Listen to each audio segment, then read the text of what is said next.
Peuple de Dieu, aujourd'hui le Seigneur nous a fait grâce afin que nous puissions partager un bon moment, un moment faramineux pour la gloire de son nom, la gloire de notre Seigneur Jésus-Christ. Les thèmes que je vais partager avec vous, le cœur d'un fils à son père. Quand je pensais à cela, et le Saint-Esprit m'a pressé que nous puissions partager ces beaux thèmes afin que vous compreniez la volonté de Dieu, afin que vous receviez la connaissance du Seigneur, le cœur d'un fils à son père. Et les récits que nous allons lire dans la Bible, c'est dans le livre des 2 Rois, chapitre 2, verset 1 à 11. Et je vais lire l'Écriture, afin que vous compreniez ce que Dieu veut en nous. 2 Rois, chapitre 2, verset 1 à 11. Lorsque l'Éternel fit monter Élie au ciel dans un tourbillon, Élie partait de Gilgal avec Élisée. Élie dit à Élisée, « Reste ici, je te prie, car l'Éternel m'envoie jusqu'à Bethel. » Élisée répondit, « L'Éternel est vivant, et ton âme est vivante. Je ne te quitterai point. » Et ils descendirent à Bethel. Les fils des prophètes qui étaient à Bethel sortirent vers Élisée et lui dirent, « Sais-tu que l'Éternel enlève aujourd'hui ton maître au-dessus de ta tête? » Et il répondit, « Je le sais, taisez-vous. » Élie lui dit, « Élisée, reste ici, je te prie, car l'Éternel m'envoie à Jéricho. » Il répondit, « L'Éternel est vivant et ton âme est vivante. Je ne te quitterai point. » Ils arrivèrent à Jéricho. Les fils des prophètes qui étaient à Jéricho s'approchèrent d'Élisée et lui dirent, « Sais-tu que l'Éternel enlève aujourd'hui ton maître au-dessus de ta tête? » Il répondit, « Je le sais aussi, taisez-vous. » Il lui dit, « Reste ici, je te prie, car l'Éternel m'envoie au Jourdain. » Il répondit, « L'Éternel est vivant et ton âme est vivante. Je ne te quitterai point. » Et ils poursuivirent tous les deux leur chemin. 50 hommes d'entre les fils des prophètes arrivèrent et s'arrêtèrent à distance vis-à-vis, et eux deux s'arrêtèrent au bord du Jourdain. Alors Élie prit son manteau, les roula et en frappa. Les eaux se partagèrent çà et là. Ils passèrent tous deux à sec. Lorsqu'ils eurent passé, Élie dit à Élisée, « Demande ce que tu veux que je te fasse pour toi, afin que je sois enlevé d'avec toi. » Élisée répondit, « Qu'il y ait sur moi, je te prie, une double portion de ton esprit. » Il dit, « Tu demandes une chose difficile, mais si tu me vois pendant que je serai enlevé d'avec toi, cela t'arrivera ainsi. Sinon, cela n'arrivera pas. » Comme il continuait à marcher en parlant, voici un char de feu et des chevaux de feu le séparèrent l'un de l'autre, et Élie monta au ciel dans un tourbillon. On va continuer la lecture au verset 12, au verset 13 et 14. Élie regardait et criait, « Mon père, char d'Israël et sa cavalerie. » Il ne vit plus. Saisissant alors ses vêtements, il les déchira en 2 morceaux. Il releva les manteaux qu'il avait laissés tomber. Puis il les retourna et s'arrêta au bord du Jourdain. Il prit les manteaux qu'Élie avait laissés tomber et en frappa les eaux. Il dit, où est l'Éternel, le Dieu d'Élie? Lui aussi, il frappa les eaux qui se séparèrent ça et là, et Élisée passa. C'est la parole du Seigneur.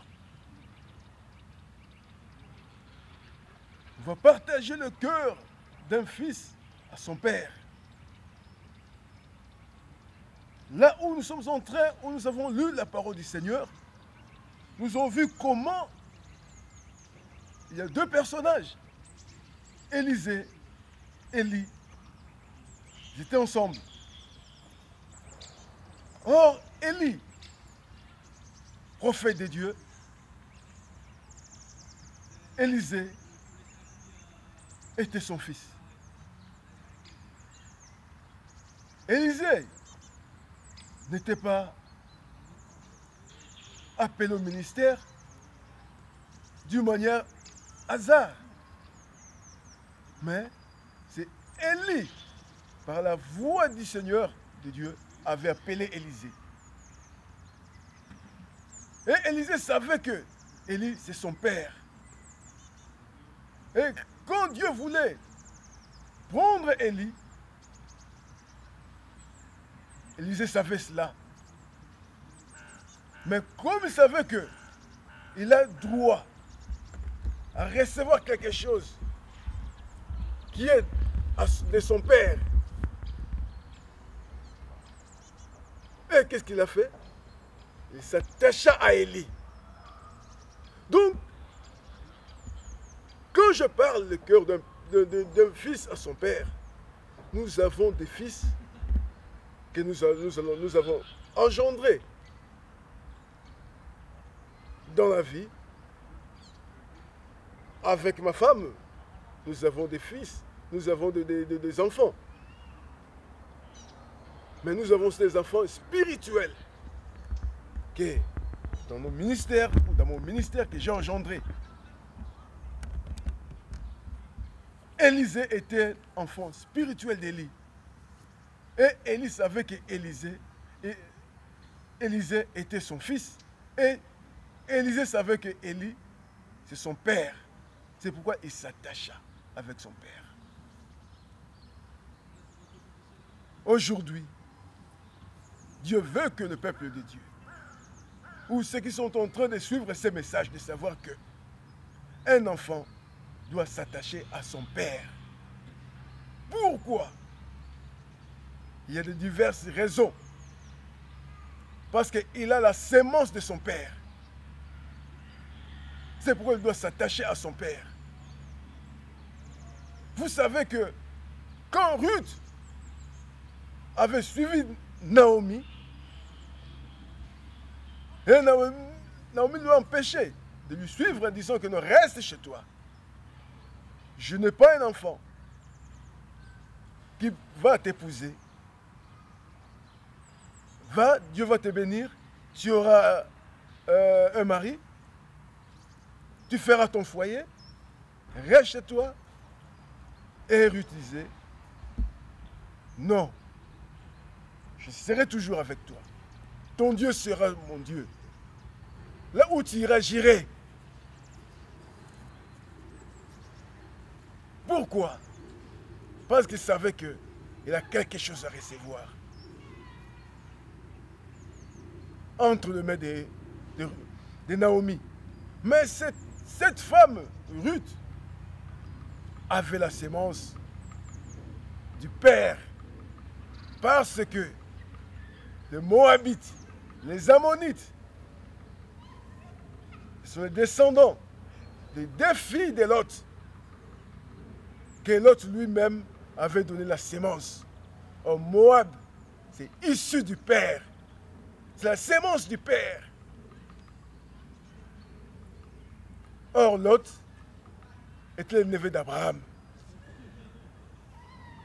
C'est pourquoi, dans la généalogie de Jésus-Christ, Ruth est là, comme descendant de Jésus. Elle est là.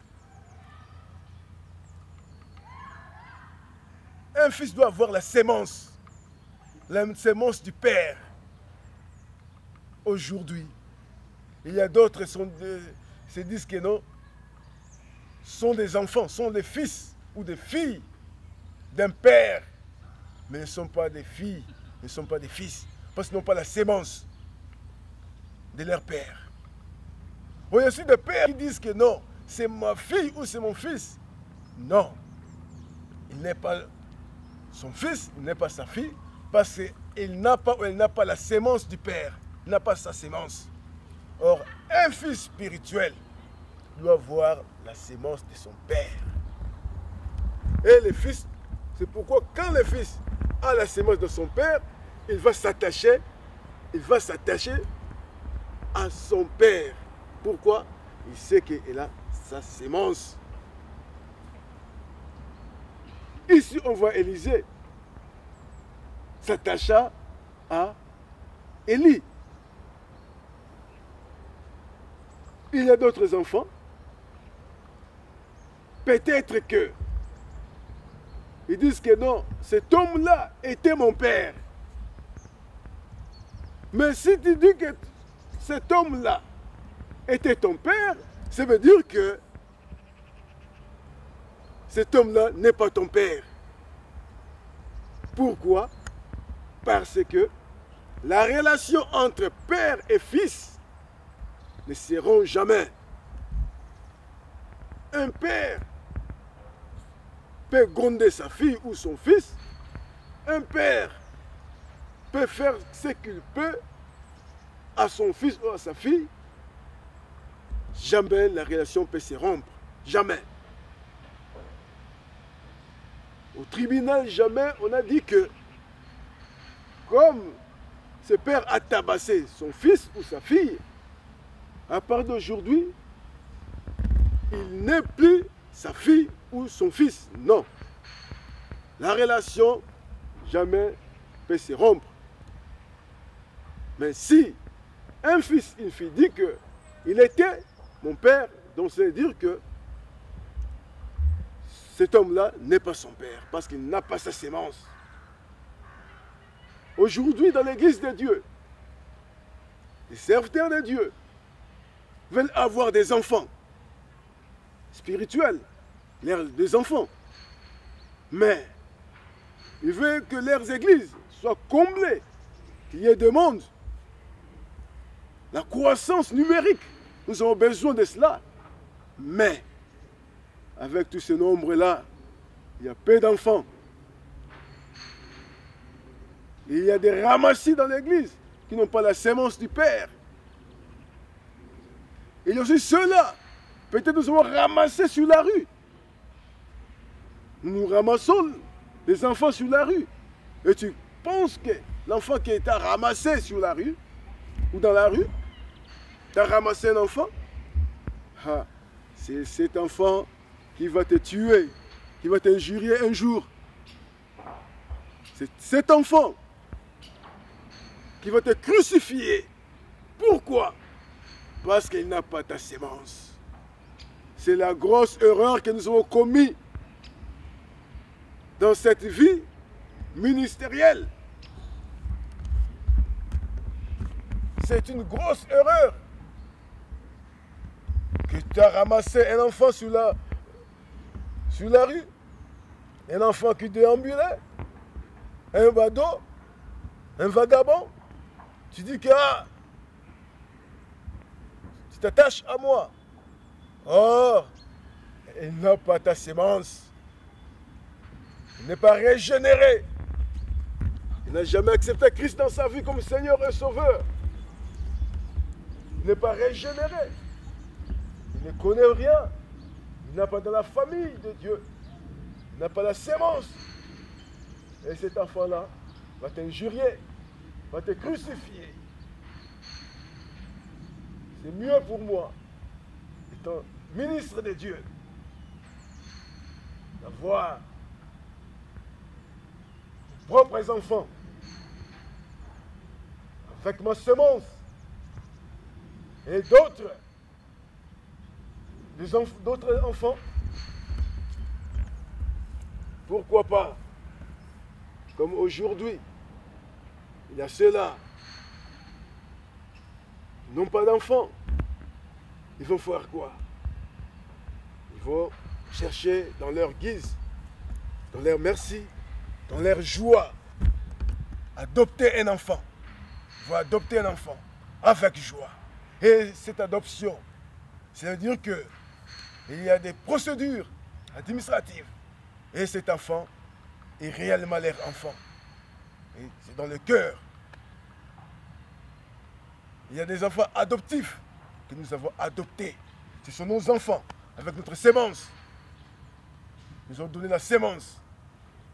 Et un enfant ramassé dans la rue, ce n'est pas un enfant. C'est un ennemi. Mais jamais son cœur s'attachera à toi. Il ne reconnaîtra jamais son père. Jamais parce que tu n'es pas son père. Jamais il va reconnaître cela.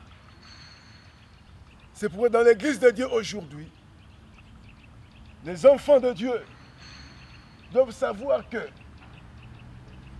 étant enfant de Dieu, si tu te prétends être enfant de Dieu, tu dois avoir un père.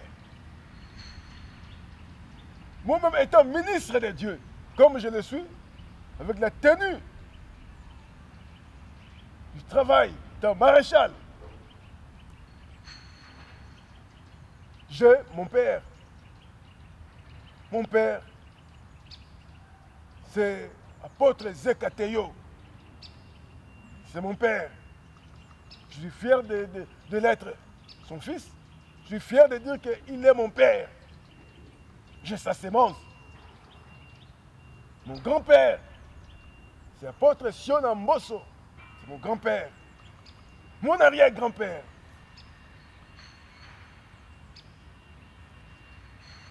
c'est Adi Nabala.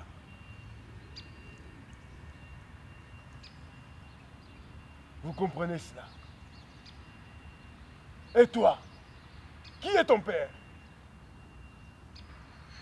Parce que pour donner ton cœur à un père, il faut avoir un père.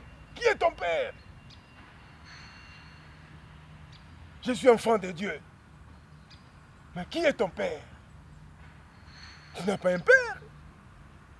Quand tu n'as pas un père, mais t'es où? Tu n'as rien. Donc tu n'as pas un père. Et tu diras un jour que non, je suis enfant de Dieu. Tu diras un jour que non. Peut-être c'est pourquoi il y a de ceux-là. Aujourd'hui, il est ici, dans cette église. Demain, il est là, dans une autre église. Le lendemain. Donc, il va un peu plus loin, dans une autre église. Et il dit, mais un enfant s'attachera toujours à son père, restera toujours avec son père. Élisée suivait toujours Élie. Malgré que le fils des prophètes était là toujours avec Élisée, il disait que non, reste. Tu ne sais pas que le Seigneur va enlever ton maître. S'il y avait un obstacle, il allait rester à Gilgal. Il allait rester à Bethel ou à Jéricho. Mais ce type, Élisée, dit non. Même Élie lui-même dit, reste ici. Il dit non, non, non, non. Moi, je te suivrai. Toujours, je suis avec toi. Je m'attacherai à toi. Parce qu'il savait que non, il a quelque chose à recevoir à Élie. Un enfant qui s'attache à son père va recevoir des choses de Dieu, va recevoir des choses merveilleuses de son père. Il doit recevoir. C'est pourquoi Élisée suivait toujours son père. Mais le fils des prophètes disait, ton maître. Tu ne sais pas que ton maître. Il ne disait pas que tu ne sais pas que ton père. Non, ton maître. Mais la Bible dit que lorsque ils ont passé tous ces obstacles-là, et les chars de feu sont venus, les séparèrent l'un l'autre. Et Élisée était de l'autre côté, Élie de l'autre côté, et il y a un tourbillon. Élie est enlevé. Or, avant cela, Élie avait demandé à Élisée, demande-moi quelque chose que tu veux, je vais te donner. Il a dit, j'ai besoin d'une double portion de ton esprit. Double portion de ton esprit. Élisée avait besoin de l'héritage. Un enfant a toujours besoin de l'héritage de son père. Tu as besoin de l'héritage de ton père. Si tu n'as pas un père, tu n'as pas l'héritage.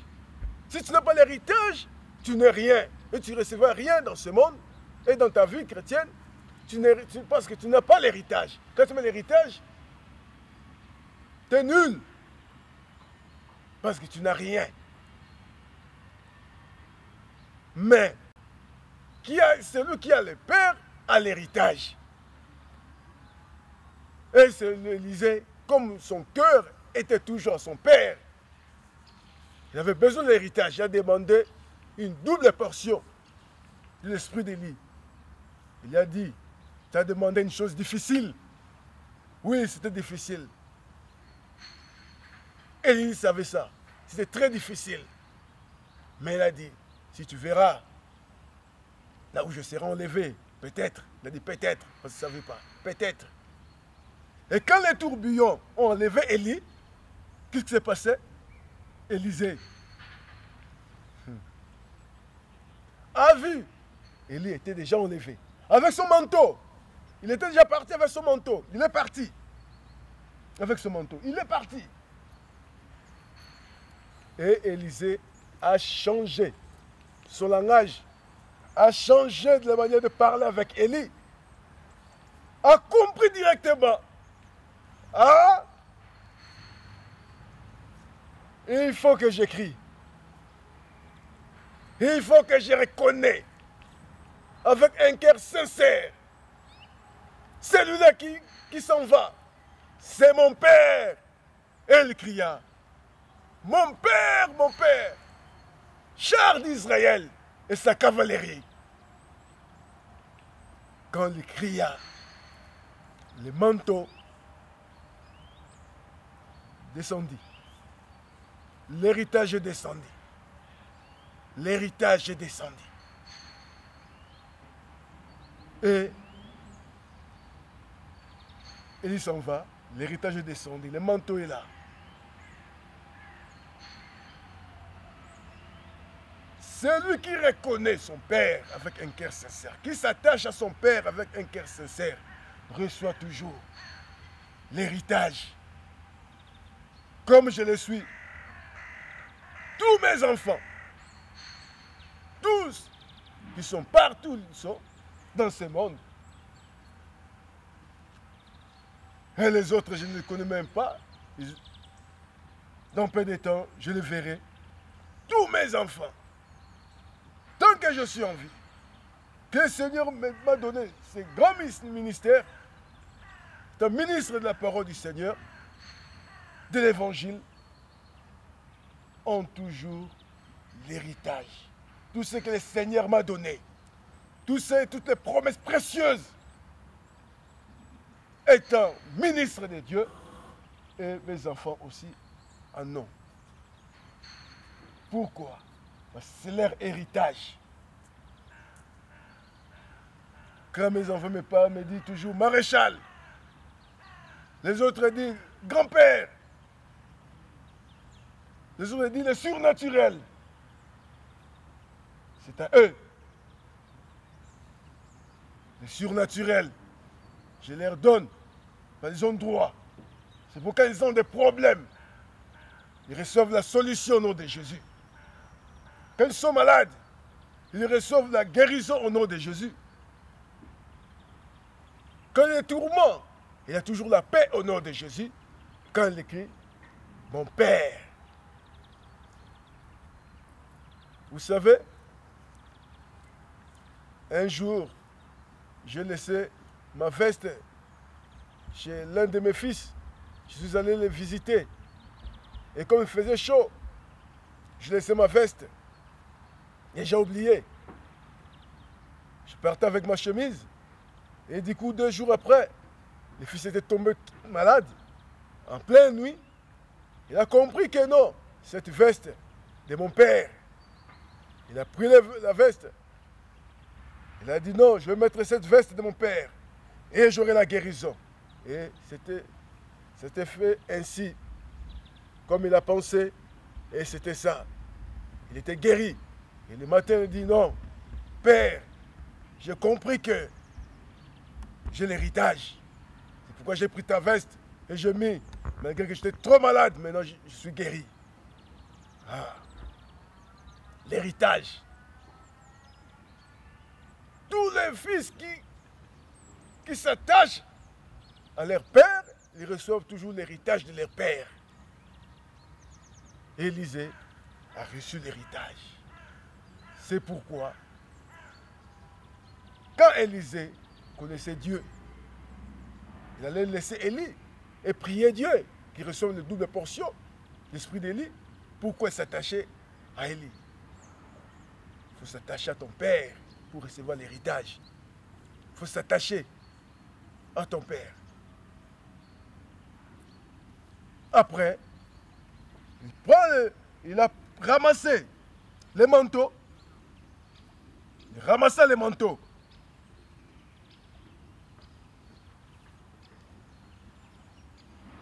Dans cette vie chrétienne, enfant de Dieu, vous devez comprendre, ramasser. Élisée a ramassé l'onction. Mais l'onction qu'il a ramassée, il a fait de grandes choses avec. Et toi, tu as reçu. Tu as reçu l'onction. Tu as reçu l'onction. Combien plus forte raison que tu feras de grandes choses. C'est pourquoi Christ avait dit, vous ferez beaucoup des œuvres que moi je n'ai pas fait. Parce que nous a donné l'onction. À tous ceux qui l'ont reçu, il leur a donné. Il nous a donné. Il t'a donné. Et Élisée, prenant les manteaux, il va au Jourdain. Il roula les manteaux. Il frappa les Jourdains en criant, où est le Dieu d'Élie? Où est le Dieu d'Élie? Il n'a pas dit que non. Oh, où est le Dieu de Moïse? Non. Le Dieu d'Élie, son père. Le Dieu d'Élie. Élie, son père. Où est le Dieu d'Élie? Où est le Dieu de Mbosso? Où est le Dieu? Et le Jourdain s'est séparé en deux. Il passa à sec pour montrer que Père, où est le Dieu d'Élie? Où est le Dieu de Mbosso? Père, Père. C'est pourquoi un jour, Christ a dit, le livre de Jean, chapitre 14, verset 6, Jean 14, verset 7 à 8, Christ a dit, si vous me connaissiez, vous connaîtrez aussi mon Père. Et de maintenant, vous le connaissez et vous l'avez vu. Philippe a dit, Seigneur, montre-nous le Père et cela nous suffit. Montre-nous le Père et cela nous suffit. Cela veut dire quoi? Il n'a pas dit, montre-moi le Père et cela me suffit. Non, montre-nous. Les disciples avaient besoin d'un Père pour leur suffire de tout. Montre-nous le Père et cela nous suffit. Montre-moi ton Père, et cela va te suffira. Montre-nous le Père. Celui qui est le Père a tout. Cela nous suffit. C'est lui qui est le Père à tout. À tout. Montre-nous le Père. Cela nous suffit. Et Jésus a dit, Philippe, il y a longtemps que je suis avec vous, vous ne me connaissez pas. Celui qui m'a vu a vu le Père. C'est-à-dire quoi? Jésus, c'est leur Père. C'est pourquoi ils avaient tous ses disciples. Nous avons tout parce qu'il est notre Père. Et toi, si tu as le Père, cela te suffit. C'est pourquoi, pour finir notre prédication, la Bible nous dit dans le livre des 2 Chroniques, chapitre 20, verset 20,